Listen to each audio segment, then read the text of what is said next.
السلام عليكم البنات، واش راكم لاباس؟ اليوم البنات راح ندير معاكم وصفه مباشره من الجاده تاعي.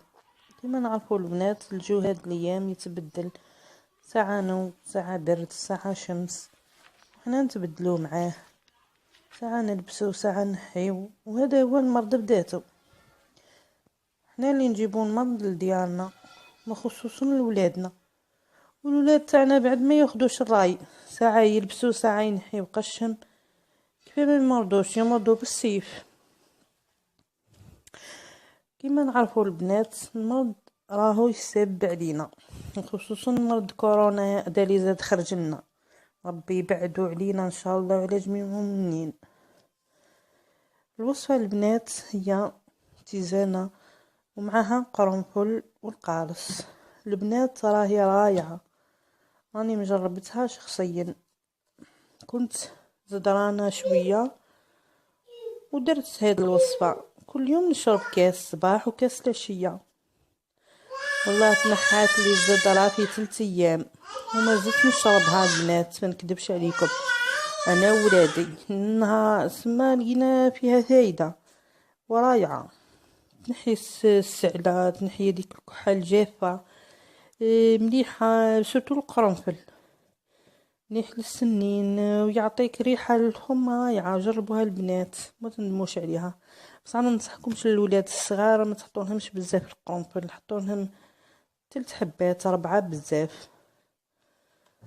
ننصحكم بها البنات، جربوها، وخصوصا اللي راح تلو الحاسه ديك تاع الشم والذوق، ننصحكم بها جربوها بزاف جربوها بزاف ترتاحوا عليها.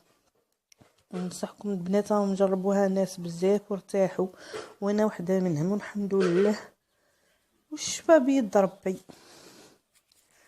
اللي يحب يزيد لها شويه نعناع شويه شيح وشويه زنجبيل مرحي يزيد لها، تلقاو نتيجه رايعه وترتاحوا ان شاء الله.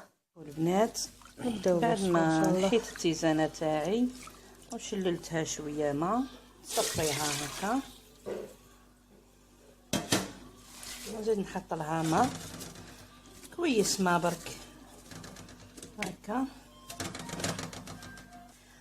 نزيد نحط لها البنات كويس ما، نحطها تغلي ونرجع ليكم. بعد ما غلات البنات التيزانه تاعنا نصفيوها في كاس هكا بهذه الطريقه.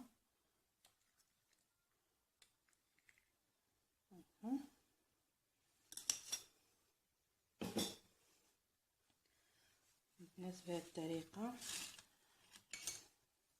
نحطوا لها شويه قارص.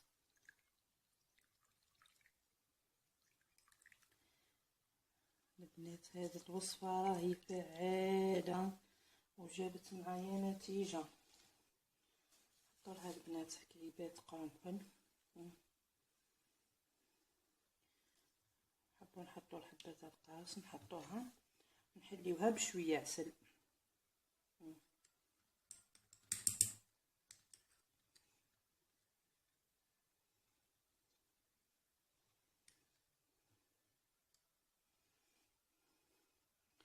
جربوها البنات وما تندموش عليها، راهي تنحي لكم الصداع، تنحي لكم السعله، تنحي لكم كلش، رائعه. نغطيوها البنات ونخليوها واحد الدرج كي تبرد نشربوها. شربوا كاس الصباح وكاس في الليل.